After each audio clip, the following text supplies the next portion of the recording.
মধ্যে নিয়ে আমার কথা শেষ করব। প্রিয় নেতৃবৃন্দ, যে বলা হয় কৃষি বাংলাদেশের প্রাণ, কৃষক বাঁচলে দেশ বাঁচবে, কিন্তু কৃষকরা কি আসলে বাঁচতে পারছে? আমরা প্রায় খবরে দেখি যে সেচের পানির জন্য কৃষক আত্মহত্যা করছে, ঋণের দায় পরিশোধ না করতে পেরে কৃষক আত্মহত্যা করছে, 25,000 টাকার কৃষি ঋণ পরিশোধ করতে না পারায় কৃষককে কোমরে দড়ি বেঁধে নিয়ে থানায় নিয়ে যাওয়া হচ্ছে, জেলে ভরা হচ্ছে। অথচ এই রাষ্ট্রে হাজার হাজার কোটি টাকা ঋণ নিয়ে বিদেশে পালিয়ে গেছে, পরিশোধ করছেন না, এরকম ভুরি ভুরি লক্ষ লক্ষ হাজার হাজার উদাহরণ আছে। এই রাষ্ট্রটাকে ফোকলা করে দেওয়া হয়েছে।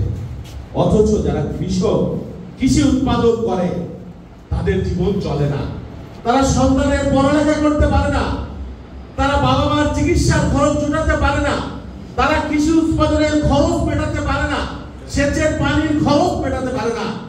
এই রাষ্ট্রের জন্য কি আমরা লড়াই করেছিলাম?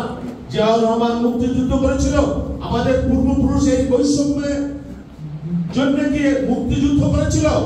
বলা হয় মুক্তিযুদ্ধের মূল চেতনা হলো বৈষম্যহীন সমাজ, মুক্তিযুদ্ধের মূল চেতনা হলো গণতন্ত্র। এই রাষ্ট্রের যারা দণ্ডমুণ্ডের কর্তা, যারা বাংলাদেশ রাষ্ট্রের ক্ষমতা কুক্ষিগত করে রেখেছে, দখল করে রেখেছে, তারা এখনো গণতন্ত্রের বুলি কবজা। অথচ সেই গণতন্ত্রকে তারা পদদলিত করে আজকে একটা ফ্যাসিস্ট রাষ্ট্র কায়েম করেছে। এই বাংলাদেশে জনগণের অধিকারকে বারবার পদদলিত করা হচ্ছে, গলাটিকে হত্যা করা হচ্ছে। সমস্ত আজকে দেখেন ঢাকায় ছাত্ররা আন্দোলন করছে মেধার জন্য, কোটার বিরুদ্ধে, শিক্ষকরা তাদের স্বার্থে লেগেছে, তাদের পেনশন স্কিম তার বিরুদ্ধে তারা আন্দোলন করেছে, শ্রমিকরাও আন্দোলন করে। কিন্তু এই যে কৃষক সমাজ, বাংলাদেশের নির্যাতিত, নিপীড়িত, উপেক্ষিত, বুভুক্ষ, যারা খাদ্য উৎপাদন না করলে তথাকথিত শহরের সমাজ না খেয়ে বলবে, সেই কৃষক সমাজের কোনো ঐক্য নাই, তাদের কোনো আন্দোলন নাই, তাদের কোনো ক্ষোভ নাই, বিক্ষোভ নাই। তারা পরে পরে মরছে, উৎপাদন করছে, জীবন জীবিকার জন্য সংগ্রাম করছে। এদের পক্ষে কথা বলবার কেউ নাই। শহীদ জিয়া এই দেশটাকে ভালোবেসেছিলেন। তিনি বলেছিলেন যে খাদ্য উৎপাদন দ্বিগুণ করতে হবে, 3 গুণ করা যায়, 4 গুণ করা যায়, আপাতত দ্বিগুণ করতে হবে। আপনারা অনেক বয়স্ক মানুষ এখানে এসেছেন, আমি দেখলাম আপনারা 72-75-এর শাসন দেখেছেন, দুর্ভিক্ষ দেখেছেন, কুকুরে মানুষে এক জায়গায় ডাস্টবিনে খাবার খেয়েছে, এরকম ঘটনা আপনারা দেখেছেন। হাজার হাজার লক্ষ লক্ষ মানুষ সেই দুর্ভিক্ষে মারা গেছে।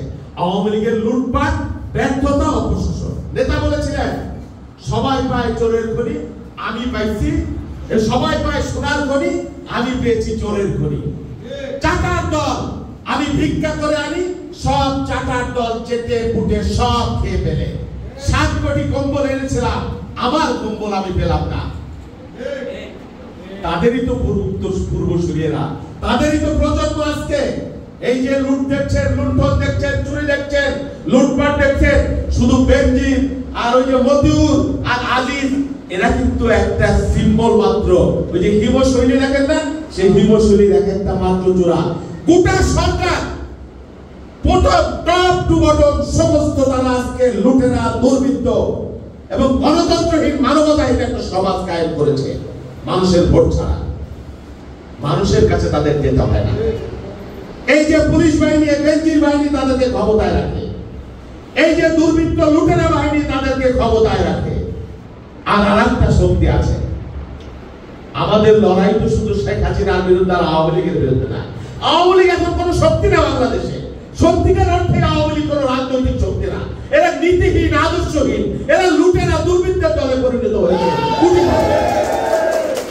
যাদের কোনো আদর্শ নাই, যাদের কোনো নীতিবোধ নাই, মানুষের সাথে যাদের কোনো সম্পর্ক নাই, একটা বাহিনী, র্যাব, পুলিশ আর এইসব বিজেপি বাহিনী, আর এদের পিছনে শক্তি যোগাচ্ছে একটা প্রতিবেশী রাষ্ট্র, আধিপত্যবাদী শক্তি, যারা কখনো এই রাষ্ট্রের ভালো চায় না। আমাদের সব দিয়েছে। প্রধানমন্ত্রী কত অমনি রায় বলে ফেলেন যে যা দিয়েছি চিরকাল মনে রাখতে হবে।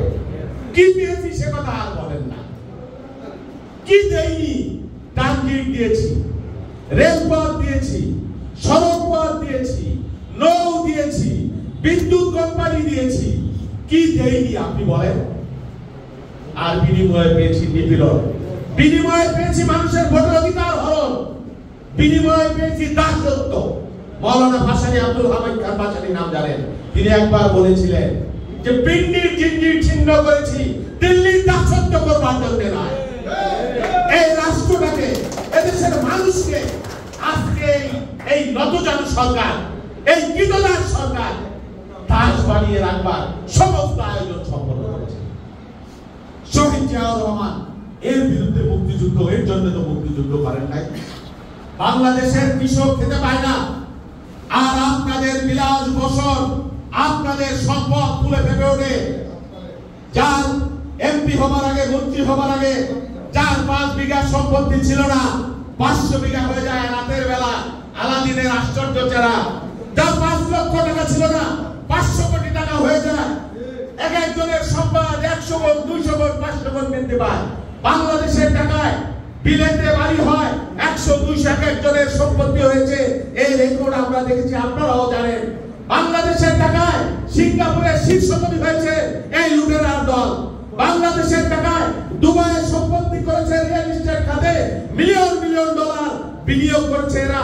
বাংলাদেশের টাকায় পৃথিবীর সবথেকে দাঁড়িয়ে লন্ডনের হ্যাম্পস্টিডে বাড়ি কিনেছে, ব্রুকলিনে বাড়ি কিনেছে, কত মিলিয়ন ডলারে বাড়ি কিনেছে এই রাষ্ট্রের যারা দণ্ডমুণ্ডের কর্তা। সমস্ত রেকর্ড আমাদের কাছে আছে। খালি ওই বেনজির, খালি আজিজ, খালি মতিউর, খালি পুলিশ জামিন, এদের কথা বলে পার পাওয়া যাবে না। বাংলাদেশের কৃষকের টাকা, বাংলাদেশের মেহনতি মানুষের টাকা, বাংলাদেশের